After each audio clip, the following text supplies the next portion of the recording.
For most people, payday is considered the best time of the month. However, most people also become irresponsible whenever their money comes in. The irresponsible management of money during payday is one of the reasons why a lot of people in America live paycheck to paycheck. Hi, welcome to Grayson Finance. For today's video, I'm going to share with you how the wealthy manage money to help you handle your money during a paycheck more responsibly. Seeing the amount of money you have after getting paid for days and weeks of hard work feels so great. The moment you receive the money, however, you may have all the wrong ideas on how to use it, like buying luxurious items, eating expensive food, and a lot more. Misallocation of money is very likely to happen when there is no effective plan or budgeting of money whenever your paycheck arrives.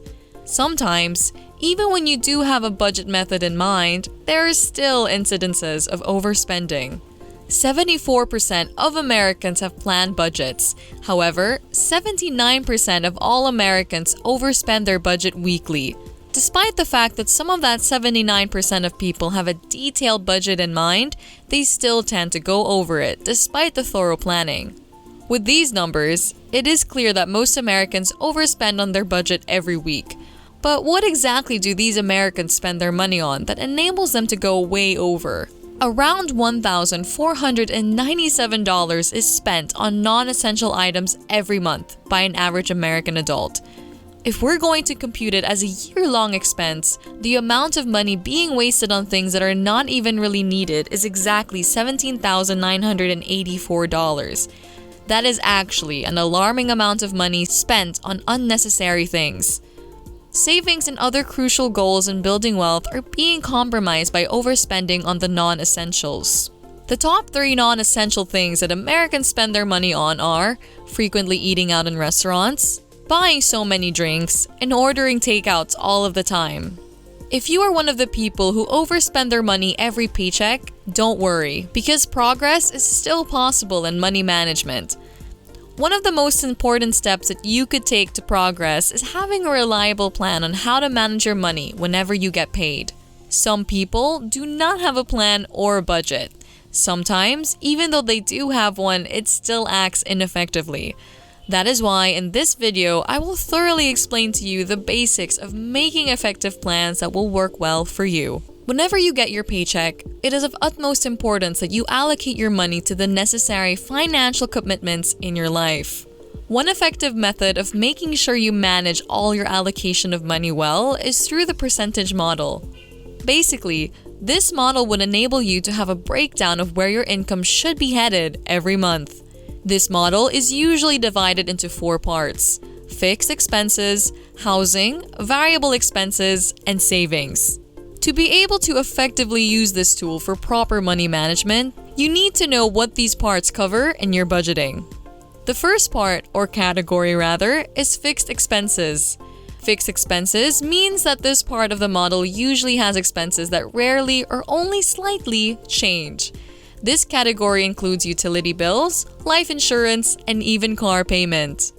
The next part is housing. This category covers rent, mortgage, depending on whether you rent or own your own place. This kind of expense is very hard to mismanage unless you make the wrong choice of buying the wrong house or renting the wrong apartment. You will be very tight on the budget for housing if you choose an expensive house or apartment that is more than enough for you. If you acquire a space bigger than what you actually just need, you will be wasting space, and that equates to money being wasted. It may be hard to pay for housing every month when you live somewhere expensive. To manage this category properly, you need to choose the right kind of house, just enough for you in order to not waste money. Next are variable expenses. Your variable expenses category covers expenses for food, drinks, clothing, and gas. You learned how much Americans spend their money every paycheck on unnecessary purchases of non-essential items. This category in the model is the one responsible for those kinds of purchases. Make it of utmost importance that you strictly stick to the given budget allocation for this category. The last category is the savings portion that will cover your contribution to your savings or investment account, saving for an emergency fund worth at least 6 months of living expenses and paying off debts. While this part of the 4-part categories in the percentage model probably requires the lowest portion of your income, it is actually considered the most important. Savings will be the one tool that is directly responsible for helping you in wealth accumulation. The money allocated on this portion will be used for investing, which would help multiply your money and would be directly contributing in improving financial situations. After you've known the basics of what all 4 categories of the model cover, we need to discuss how much money you'd need to allocate for each part. The recommended percentage of budget allocation for each category is 30% for fixed expenses, 25% for housing, 30% for variable expenses, and lastly, 15% for savings. Of course, these budget allocations will change depending on your money goals, but for people just starting out in budgeting, this is the recommended percentage of allocation for each part. The percentage model aims to function as a reliable way to ensure you make progress on your financial goals and keep track of your money management. Implementing this model, however, does take a lot of effort and time from you to maintain. But don't worry, since you can always rely on some tricks and tips to make money management a lot easier.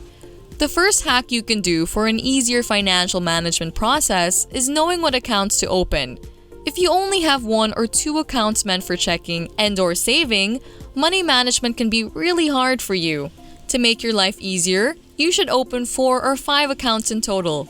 Accounts for standard checking and savings, 1 for investment, and the remaining 2 for debt repayment and emergency funds. Basically, you need 1 account for everything that your savings category in the model is covering. Another life hack for easier money management is setting up automated deductions. If you're one of the 82% of workers in America that is paid directly through deposit, then you can definitely do this very helpful hack.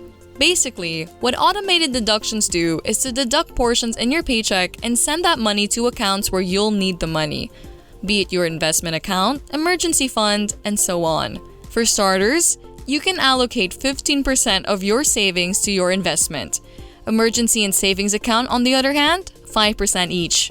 When you've saved enough money for your emergency fund, you can divide the 15% between savings and investments.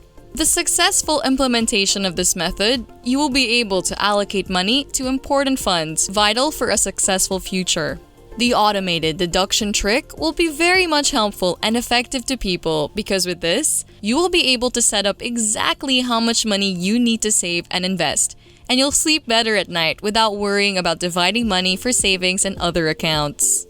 The last trick that you should do is to automate your bills and credit card payments. It is not uncommon for people to think about paying bills as a hassle and sometimes even forget about paying them on time. For people who don't like the hassle, you can always automate your bills and credit card payments. Automating these payments would also give you the peace of mind that all your housing, fixed, and variable expenses get paid on time and in full. To automate your bills and credit card payments, there are 2 choices you can make.